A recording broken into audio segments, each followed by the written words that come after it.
All right, Dr. Fadak, I am back, and let's jump into how this activity works. Okay, this is an adapted Freyer model uh, graphic organizer that I was given sort of PD on as a first year teacher 2 years ago. Uh, I find it really effective. After this assignment is completed, we move on to a vocabulary word wheel, something I picked up from an English educator, a little outside the box, but we'll get that in a minute. All right, so how this assignment usually goes,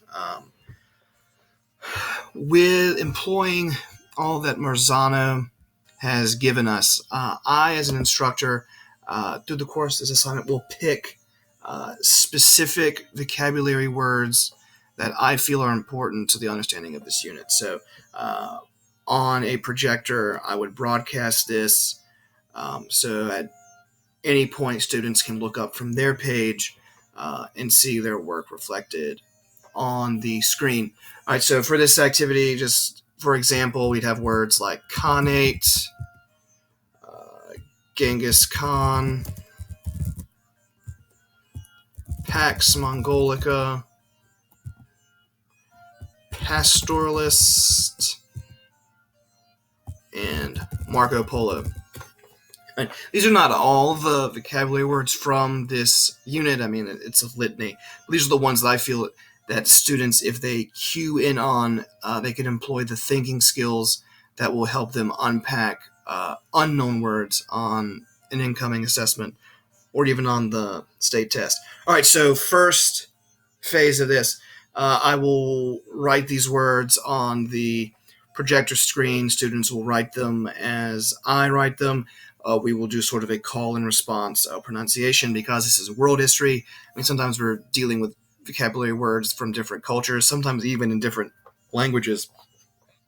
Excuse me. So it is helpful to sound out. So Khanate, Khanate, Khanate, Pax Mongolica, Pax Mongolica, Pax Mongolica. All right. After that takes place, we will move on to sort of an independent practice of these second and third columns. The students will have to access prior knowledge and sort of put in their own words what they think the vocabulary word means in this column. And it's their own knowledge, their own understanding written in their own words.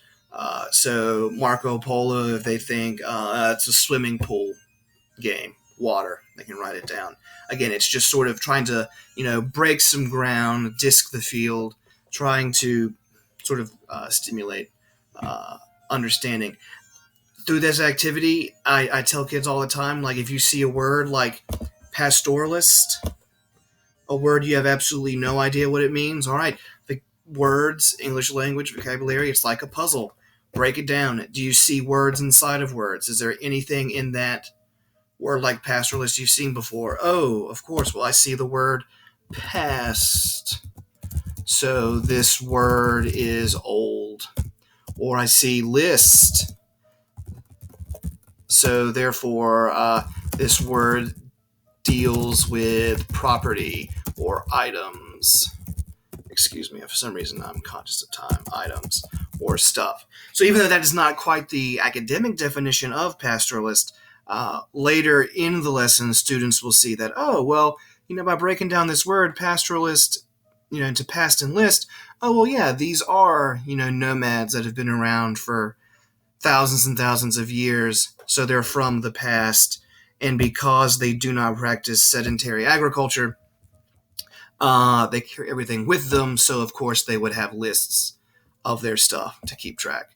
All right, so these two columns, B and C, are done at the same time after students have put the word in their own words, sort of their own associations, prior knowledge. Students are forced to make a judgment call, and sometimes this is hit or miss with some of the more like arcane words like Khanate or Pax Mongolica. The judgment call is difficult. But on historical personages or characters, Genghis Khan, Marco Polo, Shi Huangdi, Hitler, George Washington, Julius Caesar, these judgment calls really stimulate debate.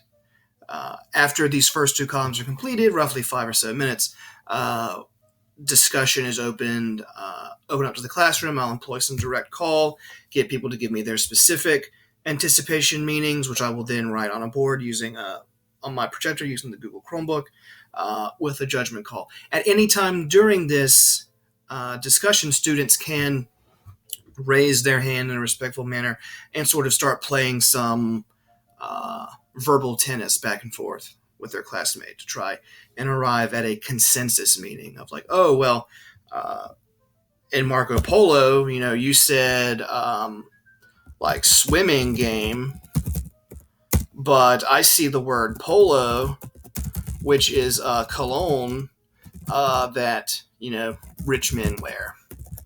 Okay, so like these two anticipations could then be merged together. We're talking, oh, well, this is a game. It's fun. It's travel. Deals with water. Oh, but there's something also to do with wealth, with expertise, with skill, with being at the top of the social pyramid. So then when we get down to our context clues definition, and they discover that Marco Polo was a famous European explorer that helped intercontinental trade and bring silk to Europe, you see, oh, well, yes, it makes sense. Right. After these, and I apologize for sort of the slapdash presentation of all this. After the first two columns, we then move to our third column, which is independent. Using their own Chromebooks, the students will log on to Google Classroom, and I presented to them different PDF documents from which they have to compile a academic language definition of the context clues. Now, these PDFs in Google Classroom can vary from activity to activity. For today's, it's just purely two secondary sources from two competing textbooks. But sometimes it's primary sources, sometimes it's images. And what the students have to do is, after in a preordained amount of time, compile their definition, usually 4 or 5, maybe 3 minutes per word. Then after that is done, we open up a class discussion. Again, I use direct call, and we try to arrive at a consensus definition. All right. Once this sort of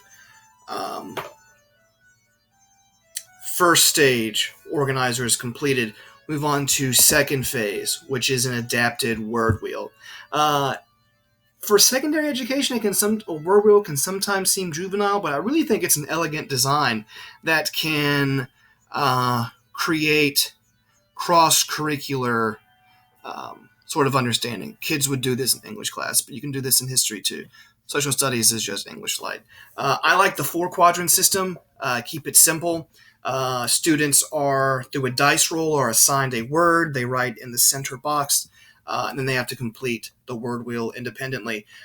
First is association of similar or opposite words. Then they draw a picture. Then they use the word in an academic sentence. This is, again, getting them to think historically in terms of write an academic level sentence. That is not the definition of the word. You just can't copy down from what you had just done. But my personal favorite is they give a related world history word or event that corresponds with this vocabulary word. This is built-in review for every vocabulary assignment. When students have completed their word wheels, instead of going over it just as a class, I group all of this like words together, and they compare what they have, arrive at consensus. Then I create groups of each group member has each of the 5 words from the original organizer, and then they build consensus, and they start thinking and discussing how all of these words interact besides Mr. Hamill just selecting them for the day. This is, again, a 2-phase vocab assignment. I feel that it is effective, that it corresponds with Marzano's 6 steps, and with the sort of holistic presentation surmised in the 4 generative practices of Gudvis and Harvey. This video assignment has run long, Dr. Fadak. I do apologize, and I look forward to hearing your thoughts. Thank you, and have a great day.